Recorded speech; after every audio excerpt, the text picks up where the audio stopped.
When I bought the house, the real estate agent seemed relieved, like I just solved a problem no one else could. It's old but solid. Just don't spend too much time in the northeast room. She said it like a joke. I laughed. She didn't. The house was cheap, lonely, and creaked like it remembered things. I moved in alone with only a mattress and an old desk. That night, while unpacking, I passed the northeast room. The door was slightly open. I don't remember leaving it like that. Inside, nothing but an empty rocking chair gently moving. By the third night, I couldn't sleep. There was always a sound, faint, almost like static. But if I lay still, I could hear whispering. Not from the walls. From that one room. I opened the door. The rocking chair was still. I turned to leave, and I heard it, a voice. Low, feminine. You're not him. I shut the door and didn't open it again. The next morning, carved into the paint across the doorframe, was a name. Thatcher. I went to the town archive to look up the house. One newspaper article stood out. Local man found dead in sealed room, 1954. House passed to distant relative. No known will. The man's name was Thatcher Wren. He was found sitting in a chair, eyes wide open, mouth full of ash. Cause of death? Unknown. I asked the librarian if anyone else had lived there since. She stared at me and said, "They all leave before the 7th night. Or they don't leave at all." I wanted to believe it was just paranoia, but on the 7th night, I woke up at 3:33 a.m., choking. The air was thick, like I was breathing in dust and soil. From down the hall, the rocking chair creaked. Once, twice, I opened my door and looked. The chair was still, but there was something sitting in it now. A shape, shifting, female, hair hanging over a tilted face.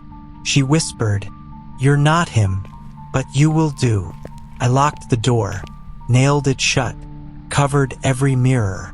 But still I saw her, in the glass, in water, in the window at night, always seated, always watching, and every time she appeared, she whispered, "The room remembers, and now it wants you." The final straw came when I found the old family portrait. It had been painted over and buried under floorboards in the attic. In the painting was Thatcher Wren, and beside him the woman from the chair.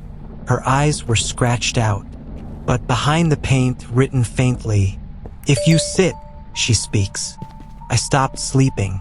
Every night the whispers grew louder, clearer, like she was getting closer to speaking directly in my ear.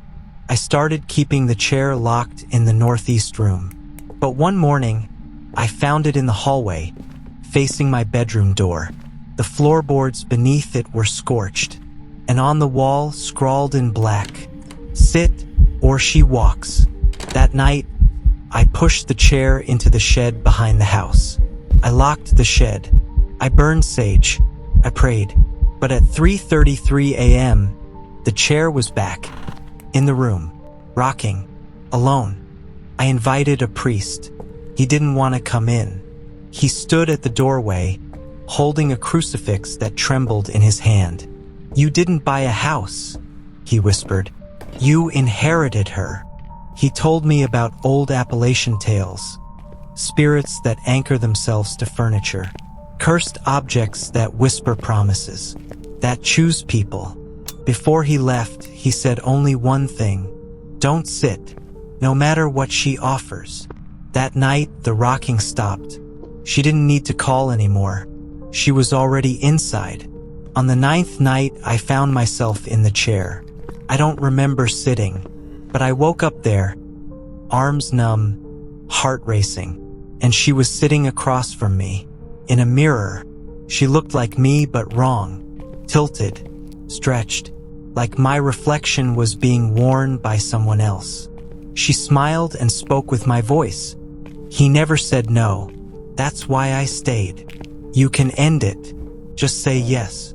I closed my eyes. I screamed. When I opened them, I was back on the floor. The chair was empty, but it rocked. Once, twice. I'd had enough. That day, I dragged the chair outside and soaked it in gasoline. I lit a match, watched it burn, watched it scream. Yes, the fire screamed. A woman's scream, shrieking through the flames. Smoke shaped like her face rose into the trees. Neighbors came running.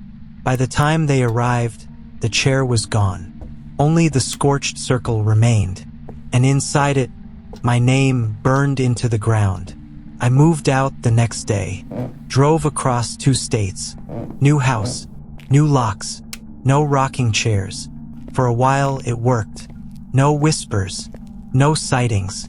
Until one night I got a delivery. No return address. I opened the box. Inside, the chair. No scorch marks, no ash. Just a folded note on the seat that read, "If you sit," she speaks. That night, at 3:33 a.m., I woke up in the chair, and behind me, a whisper, "Now you're him."